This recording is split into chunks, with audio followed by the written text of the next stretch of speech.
নমস্কার বন্ধুরা, আমি Priyanka. Welcome back to my channel. বন্ধুরা, আজকে আমি 1 কাপ ময়দা দিয়ে 1 থালা পাঁপড় তৈরি করে দেখাবো। আর এই পাঁপড়গুলো কিন্তু আপনারা সহজেই তৈরি করতে পারবেন। আর যদি মনে করেন যে কালার ছাড়া করবেন, কালার ছাড়াও করতে পারেন। আর আমি যে 4টে রঙের করেছি, 4টে কালারে করেছি, এটা কিন্তু মার্কেটে অ্যাভেলেবেল পেয়ে যাবেন। আর নতুবা আপনাদের পছন্দ মতন কালারেও করতে পারেন। সেই কালারগুলো কিন্তু অবশ্য মার্কেটে অনেক সময় কম পাওয়া যায় না। তো আপনারা অনলাইনেও দিয়ে অর্ডার করেও করতে পারেন। তো আমি এই 4টে কালারে করে দেখাবো। পাঁপড়গুলো দেখুন অনেকটা সহজ এই পাঁপড়গুলো করা। তো চলুন দেখে নেওয়া যাক। 1 কাপ ময়দা দিয়ে 1 থালা পাঁপড়। আর এই পাঁপড়টা কিন্তু খুবই সহজ বানানো, খুবই সহজ। তো চলুন দেখে নেওয়া যাক। দেখেছেন পাঁপড়গুলো কতটা সুন্দর।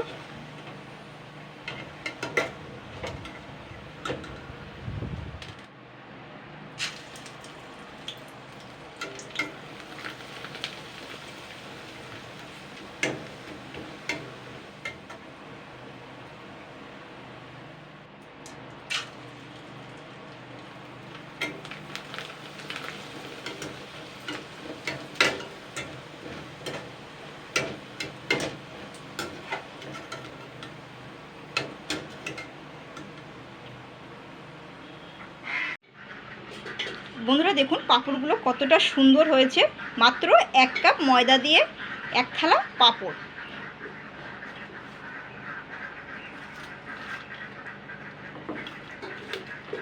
এই দেখুন বন্ধুরা,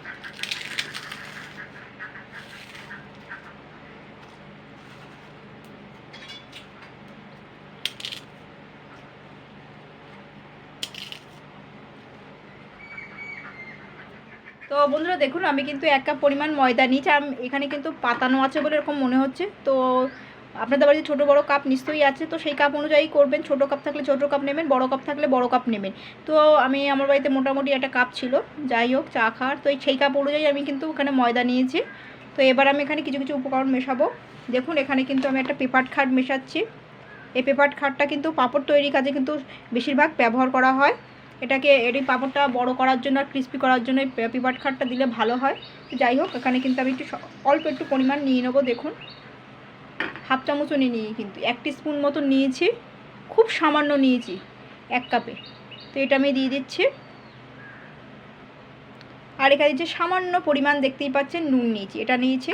তো এগুলো দিয়ে আমি ভালো করে আগে 2 মিনিট ধরে মিশিয়ে নেব। মিশিয়ে নেওয়ার পরে আমি কিন্তু এর থেকে 4টে ভাগ করব। 4টে কালার থাকবে আর একটা সাদা কালার থাকবে। তো এই অনুযায়ী হবে। আপনারা 2 কাপ ময়দা দিয়েও করতে পারেন। তো মেশানো হয়ে গেছে ভালো করে কিন্তু মেশাতে হবে, যেহেতু পেপার খাড়া নুনটা ভালো করে মেশাতে হবে। মেশানো হয়ে গেছে। এইবার আমি এখানে দেখুন মেশাচ্ছি কিভাবে। আমি একই সিস্টেমে কিন্তু সবগুলোই করতে হবে। তো আমি এখানে অল্প একটু ময়দা নিয়ে নিয়েছি। দেখুন 1 ভাগ মতন ময়দা নিয়ে নিয়েছি। এইবার এখানে একটুখানি করে নিলাম। তো যাই হোক এবার আমি এখানে একটু জল নিয়েছি, দেখতেই পাচ্ছেন। এই জলটার মধ্যেই কিন্তু রঙটা মেশাতে হবে। ডাইরেক্ট কিন্তু এর মধ্যে দিলে হবে না, ময়দার মধ্যে দিলে হবে না। এই জলের মধ্যে আগে মিশিয়ে নিতে হবে। তো আমি এখানে কিন্তু সর্বপ্রথমে একটু হলুদ কালার ব্যবহার করব। ঠিক আছে, দেখুন হলুদ রঙ এটা কিন্তু।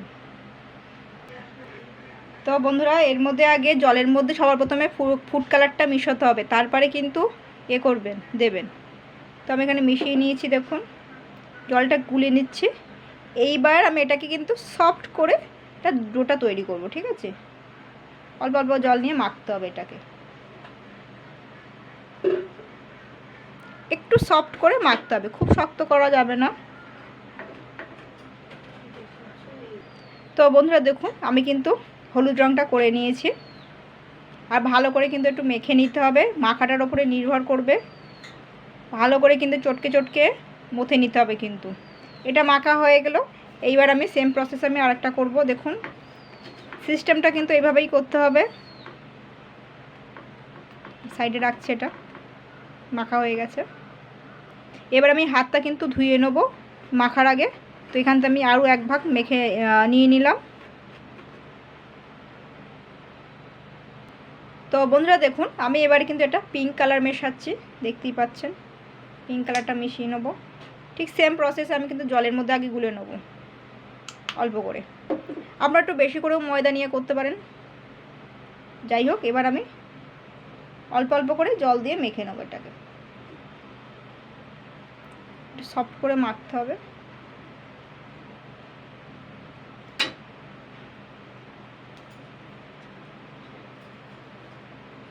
এইভাবে মেখে নেবো, একটা ডো করে নেবো। তো বন্ধুরা দেখুন পিঙ্ক কালারটাও কিন্তু সুন্দর করে মাখা হয়ে গেছে। এটা কিন্তু ভালো করে কিন্তু ময়দাটাকে কিন্তু করে মেখে নিতে হবে এইভাবে। যত ভালো মাখবেন তত ভালো কিন্তু পাঁপড়টা হবে। আর পেপার খাটটা অবশ্যই দেবেন। পেপার খাটটা দিলে কিন্তু বড় বড় হবে পাঁপড়গুলো, 4 গুণ বড় হয়ে যাবে আর ক্রিস্পি হবে ততটাই। দেখুন কতটা সুন্দর হয়েছে কালারটা দিয়ে। যাই হোক, এবার না রয়ে দিলে আমি আর একটা কালার করবো। এখান থেকে আমি আরেকটা নিয়ে নেবো। তো বন্ধুরা আগে কিন্তু আমার লিকুইড কালার ছিল, তো এটা কিন্তু গুঁড়ো পাউডার, গুঁড়ো কালার। তো আমি একটুখানি জলের মধ্যে কিন্তু মিশিয়ে নিচ্ছি আগে। তো এটাও কিন্তু আপনারা করবেন, জলের মধ্যে আগে মিশিয়ে নেবেন। যেহেতু লিকুইড কালারটাও আমি জলের মধ্যে মিশিয়ে নিয়েছিলাম, মিশিয়ে নিয়ে করেছিলাম, সেরকমভাবে কিন্তু গুঁড়ো কালারটাও এরকম আর কি এর সঙ্গে মিশিয়ে নিতে হবে, জলের সঙ্গে। যাই হোক, এবার আমি এটা ডো করে নেবো আবার।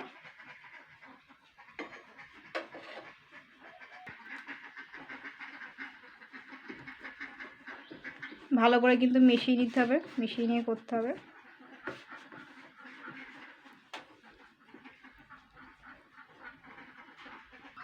বন্ধুরা দেখুন এটাও হয়ে গেছে, অরেঞ্জ কালারটাও রেডি হয়ে গেছে।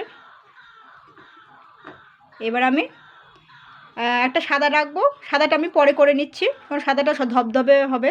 তো সেই জন্য আমি এখানে এবার সবুজ রঙটা মিশিয়ে করবো এবারে। তো বন্ধুরা দেখুন সেম প্রসেসে কিন্তু আমি গুঁড়োটাও নিয়ে নিচ্ছি। এবার জলে গুলে নেবো, বেশি পড়ে গেছে।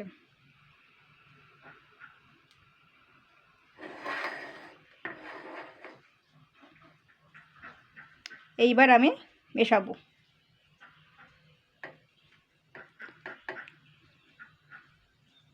আর সাদাটা কিন্তু আলাদাভাবে করতে হবে, এর সঙ্গে করলে কিন্তু কালারগুলো কিন্তু উল্টোপাল্টা হয়ে যাবে। এইভাবে এবার মেখে নেব। তো বন্ধুরা দেখুন আমি কিন্তু 4টে কালারই করে নিয়েছি। আর সাদাটা কিন্তু আমি আলাদাভাবে করব। সাদাটা আমি এর সঙ্গে মেশাবো না, কারণ কালার হয়ে যাবে ফট করে সাদাটা। তো এবার আমি যেরকম রুটি বেলে তো সেরকমভাবে কিন্তু আমি পাতলা করে কাগজের মতন করে বেলে নেবো। তো বন্ধুরা দেখুন আমি কিন্তু 4টে কালারই বেলে নিয়েছি।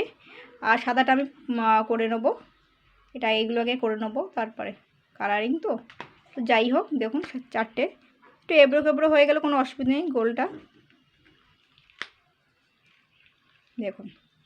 তো এবার আমি এখানে একটা চাটু নিয়েছি।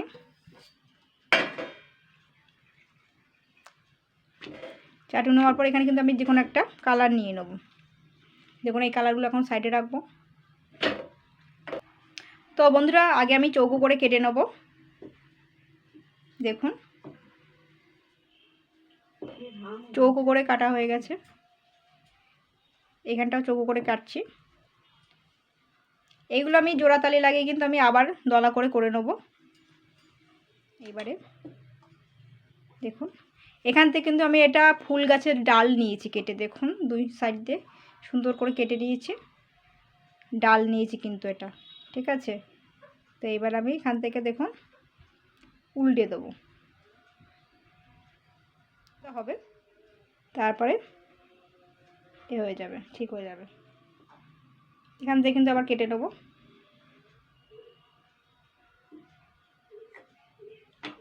দেখুন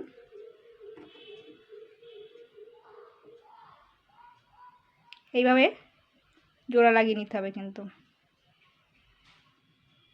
পরে সেট আপ হয়ে যাবে, এইভাবে থাকবে, চেপে চেপে দিতে হবে হাত দিয়ে। এবার আমি আর একটা কালারও আমি দেখিয়ে দিচ্ছি। এই কালারটা সেমভাবে আমি কেটে নেবো চৌকো করে। এটা অত মাপঝোপ যদি মনে করেন যে করবেন না, সেটা ঠিক আছে।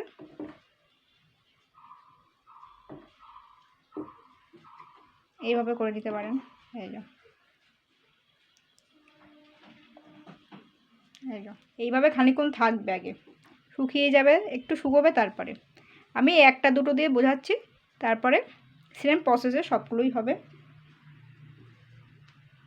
এখান থেকে কেটে নেবো, এটা আমি পরে ব্যবহার করে নেবো। দেখুন বন্ধুরা, দেখুন আমি কিন্তু 10 মিনিট পরেই ফিরে আসছি। আর এখানে কিন্তু একটু বোঝার ব্যাপার আছে, নাহলে কিন্তু না বুঝে করলে কিন্তু পুরো জিনিসটাই কিন্তু পাঁপড়টাই কিন্তু বেকার হয়ে যাবে। তো যে কাঠিটাতে করবেন সেই কাঠিটাতে ঢিলা করে করবেন, কিন্তু এই যে এর ওপরতে যে এটা করবে সেটা কিন্তু ঢিলা থাকে, জানো কেন ঢিলা থাকে আমি বলছি। দেখুন এটা শুকিয়ে গেছে কিন্তু অনেক, ওপরটা কিন্তু আর ভেতরটা কিন্তু হাফ শুকিয়ে গেছে, তাই জন্য দেখুন এরকম নাড়াচাড়া করলে কিন্তু এরকম হবে, ওপর নিচ হবে, মানে এটা অনেকটাই সুন্দর হয়েছে, সেট হয়ে গেছে অনেকটাই। দেখুন এরম করে করতে হবে কিন্তু, মানে এটা ওপরে যে সবুজ রঙের এটা যে যাই কালার থাকবে না এটা একটু ঢিলা করে বাঁধবেন, এটা আর কি একটু ঢিলা করে, ঠিক আছে। তো এবার আমি কিন্তু এই ছুরিটার সাহায্যে দেখুন এইভাবে কেটে নেবো।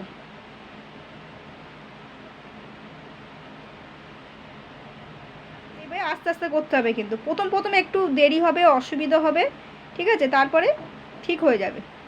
দেখুন এইভাবে করে দেবো। এইবারে দেখুন প্রথম একটু দেরি হবে, অসুবিধা হবে, করতে পারবেন না, তারপরে আস্তে আস্তে ঠিক হয়ে গেলে তখন দেখবেন শয়ে শয়ে পাঁপড় করছেন, ঠিক আছে। এইভাবে করতে হবে হালকা করে, দেখুন সুন্দর বেরিয়ে আসছে, এই দেখুন দেখেছেন কত সুন্দর দেখুন হয়ে গেছে। ঠিক এইটা আগে দেখতে হবে, এই যে কাঠিটার উপর করবেন এটা কিন্তু আগে দেখতে হবে এরকম নড়ছে কি না। যখন এটাকে বসাবেন এর ওপরে সবুজ রঙ হোক লাল রঙ হোক, দেখবেন যে ওটা ঠিক মতন ঢিলা আছে কি না, ঢিলা থাকলে তবে কিন্তু এরকম ছাড়ানোর সুবিধা পাবেন, এটাই হচ্ছে সবথেকে সুবিধা হবে, বেস্ট হবে, ঠিক আছে। এইভাবে দিয়ে এইবারে দেখুন, হ্যাঁ এইভাবে করে নিতে হবে কিন্তু, ঠিক আছে। দেখুন এই নিচেরটাও শুকিয়ে গেছে, এটা আমি বে করে নেব, এই দেখুন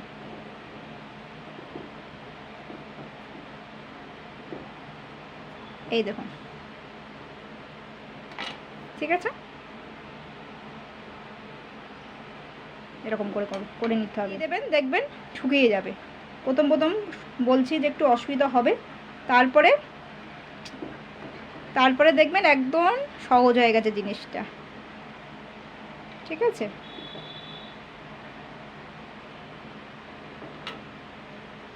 এই দেখুন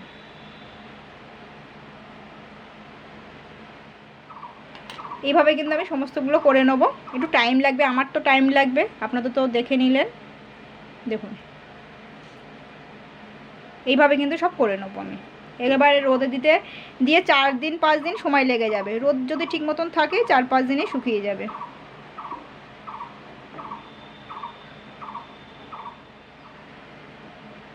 দেখুন আমার যা কালার আছে এইভাবে যেভাবে দেখালাম সেইভাবে আমি করে নেবো, ঠিক আছে। এবার এখানটা দেখুন হচ্ছে না, তার মানে এই জায়গাটা নরম আছে, দেখেছেন এবড়ো খুবড়ো হয়ে গেছে।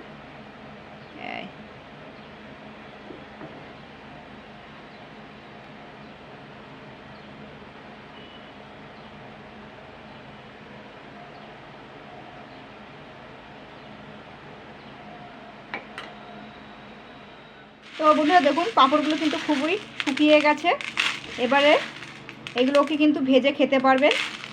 সব পাঁপড়গুলো কিন্তু খুব সুন্দরভাবে শুকিয়ে গেছে। দেখুন আমি কটা পাঁপড় আমি ভেজে দেখাচ্ছি যে কতটা সুন্দর হয়েছে। আর এটা কিন্তু বেশি দিন লাগেনি, আমার 4 দিন লেগেছে শুকোতে।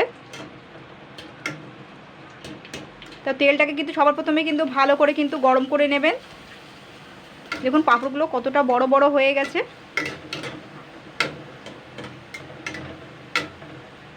এবার এই ছাঁকনিটার সাহায্যে তুলে নেব।